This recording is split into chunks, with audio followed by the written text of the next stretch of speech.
અમદાવાદમાં અસામાજિક તત્વોનો આતંક જોવા મળી રહ્યો છે। સરસપુરમાં પંડિતનગરમાં લુખ્ખા તત્વો બેફામ જોવા મળ્યા। આરોપીઓએ અનેક વાહનોમાં તોડફોડ કરી 9 શખ્સો સામે રાયોટિંગ સહિતનો ગુનો નોંધવામાં આવ્યો છે। શહેર કોટડા પોલીસે ગુનામાં સામેલ 5 શખ્સોની ધરપકડ કરી છે। લગ્નમાં સામાન્ય બોલાચાલીમાં આ તોડફોડની ઘટના બની છે।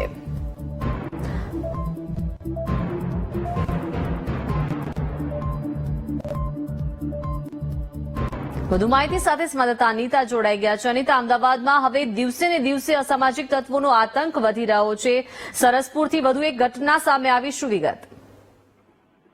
જે ખાસ દીપિકા, જે પ્રકારે સરસપુરની અંદર જે પંડિતનગર સોસાયટી આવેલી છે ત્યાં કેટલાક અસામાજિક તત્વો દ્વારા વાહનોમાં તોડફોડ કરવામાં આવી હતી, જેનો વિડીયો વાયરલ થયા બાદ પોલીસ દ્વારા જયારે તપાસ કરવામાં આવી હતી તો આ અસામાજિક તત્વો નહીં પરંતુ પાડોશમાં લગ્ન મંડપને લઈને તકરાર થઈ હોવાનું ખુલ્યું છે અને પાડોશીના જ યુવાનો દ્વારા તોડફોડ કરવામાં આવી હોવાનું સામે આવ્યું હતું। આ ઉપરાંત જે આરોપી દ્વારા તોડફોડ કરવામાં આવી છે તેની માતાએ પોલીસ કંટ્રોલમાં પણ ખોટ્યો મેસેજ પથ્થરમારાનો કરતા પોલીસે તેની વિરુદ્ધ પણ ગુનો દાખલ કર્યો હતો।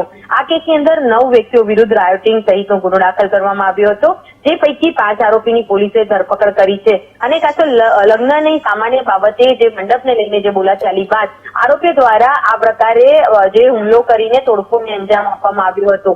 હાલ તો પોલીસ દ્વારા જે તમામ આરોપીઓને ઘટના સ્થળે લઈ જઈને આ સમગ્ર ઘટનાનું પંચનામું કરવામાં આવ્યું છે અને આરોપીઓની વિરુદ્ધ અત્યારે વધુ કડક કાર્યવાહી હાથ ધરાઈ છે। જી આભાર અનિતા, વિગત આપવા બદલ। તો અમદાવાદમાં અસામાજિક તત્વોનો આતંક દિવસે ને દિવસે વધી રહ્યો છે। સરસપુરમાં પંડિતનગરમાં લુખ્ખા તત્વો બેફામ બન્યા છે। આરોપીઓએ અનેક વાહનોમાં તોડફોડ કરી છે। 9 જેટલા શખ્સો સામે રાયોટિંગ સહિતનો ગુનો નોંધવામાં આવ્યો છે।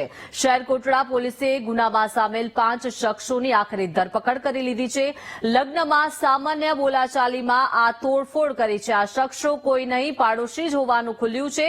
લગ્નમાં સામાન્ય બોલાચાલી થઈ હતી, મંડપને લઈને આ બોલાચાલી થઈ હતી અને તોડફોડ કરી છે। રિક્ષાને ના કાચ જે છે તે પણ તોડી નાખ્યા છે અને ખુરશીઓ પણ આ સામાજિક તત્વો તોડી રહ્યા છે। સમગ્ર ઘટના ત્યાં લાગેલા સીસીટીવી કેમેરામાં કેદ થઈ છે। અનેક વાહનોમાં આ શખ્સોએ તોડફોડ કરી છે। લગ્નમાં સામાન્ય બોલાચાલી કરવામાં આવી અને ત્યારબાદ તોડફોડની આ ઘટના બની છે। પોલીસે અત્યારે 5 શખ્સોની ધરપકડ કરી લીધી છે।